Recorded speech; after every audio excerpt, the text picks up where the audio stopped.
I'm not sure I could have picked a worse week to go on holiday. And the last week so much happened, so this is going to be a long video. August the 20th is Hungary's National Day, the St. Stephen's Day, and we always have a big fireworks display. And this year was no different. We had a very toned down event, 10 minutes instead of 30 minutes. It was rather lackluster, if I can say. We watched it with my family on the Pest side of the Elizabeth Bridge. One of the families we were with there, they got bored of waiting because the event didn't start at 9, it started at 20 past 9. It was delayed. There was no information really given out, and the fireworks were, well, so-so. But it didn't have the same oomph as previous events, which in some sense makes sense because there was far less money spent on it.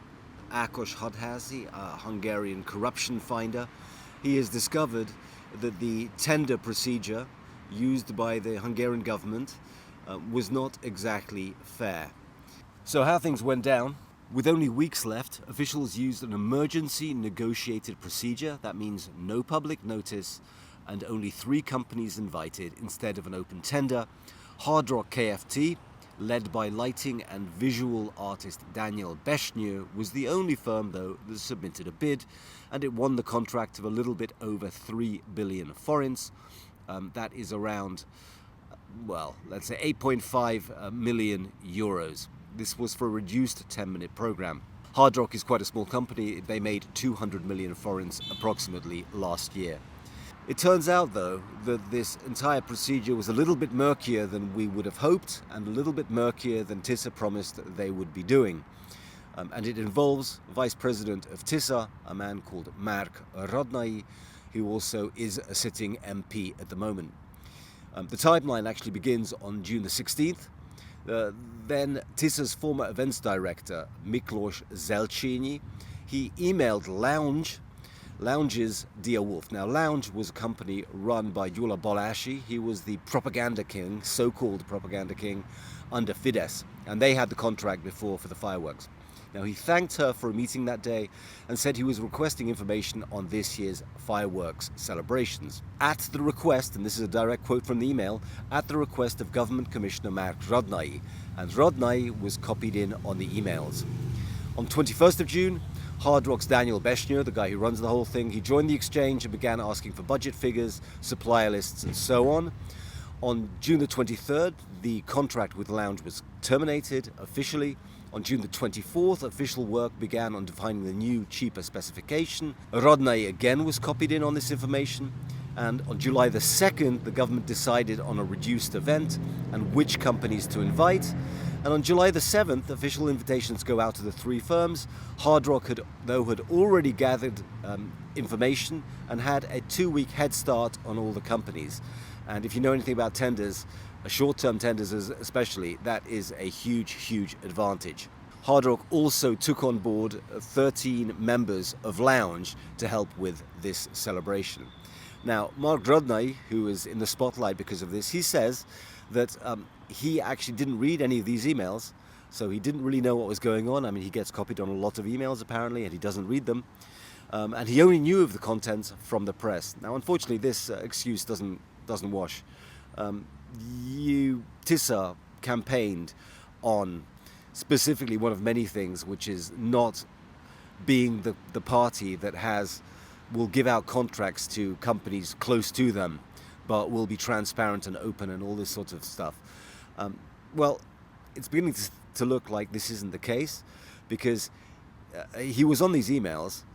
He was involved in this process, whether he says he wasn't or not.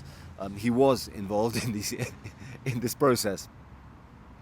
Now, the official reaction has been that the Interior Minister has ordered an internal investigation to examine the preparation and procurement process.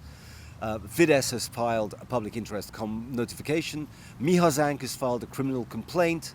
And Hadházi says he will file his own complaint if the government investigation is not thorough, which I think we can expect it not to be. Now, the government side emphasizes the large cost reduction, the genuine time pressure after Lounge collapsed. However, the case remains that a company got a 2-week head start before this tender was offered to 2 other companies who effectively both said, "I'm sorry, we don't have enough time to do this." It's not a good look for Tisza that, especially to do with August the 20th, a big public celebration. They've known about this celebration coming up for months, since April, since they were elected. And this is the way they handle it, by deflecting and saying, no, I'm not responsible because, yes, my name was on the email, I didn't read them. So, not so great. Moving on to something much more important, and that is the way Hungary has its relationship with Russia. As I'm sure you know, if you've been following Hungarian politics, Viktor Orban and Fidesz, the previous government, they were always keen on connectivity. Now, this was always framed in the Western media as Viktor Orban being somehow Vladimir Putin's bootlicker, fan, stooge, pick a word.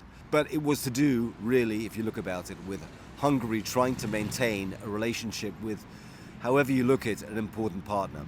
So Russia is a big bear that's looming over our shoulder. There's no reason to get on badly with the bear just because other people don't like the bear.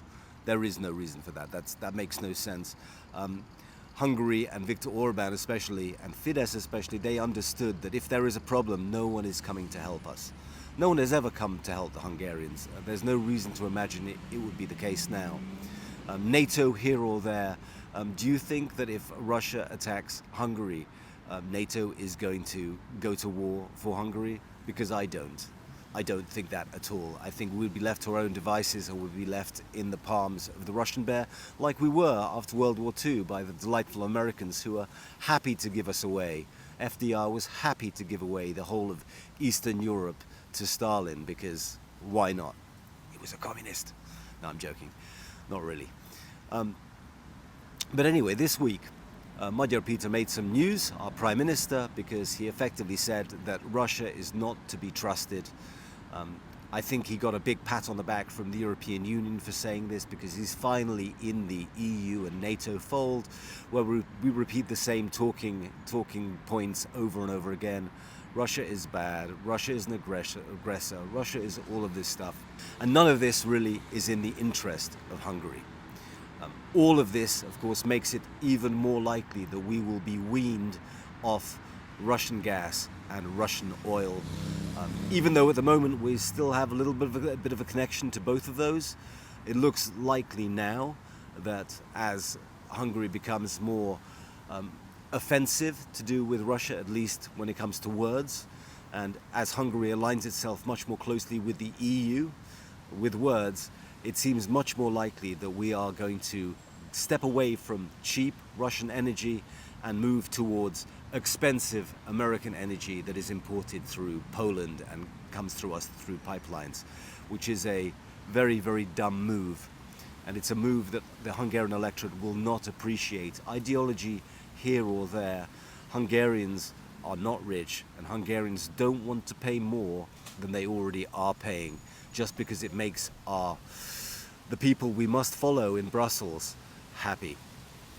So I'm not happy about this step at all. I also think it's completely unnecessary, because I know from diplomats there's this joke, if you're a diplomat, then what's the first rule of diplomacy?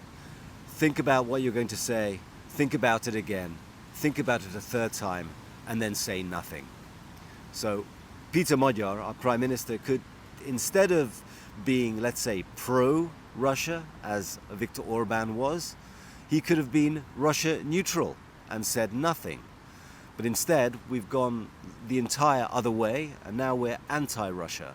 And I don't believe this is going to help Hungary in either the short term or in the long term. I think it's a huge mistake.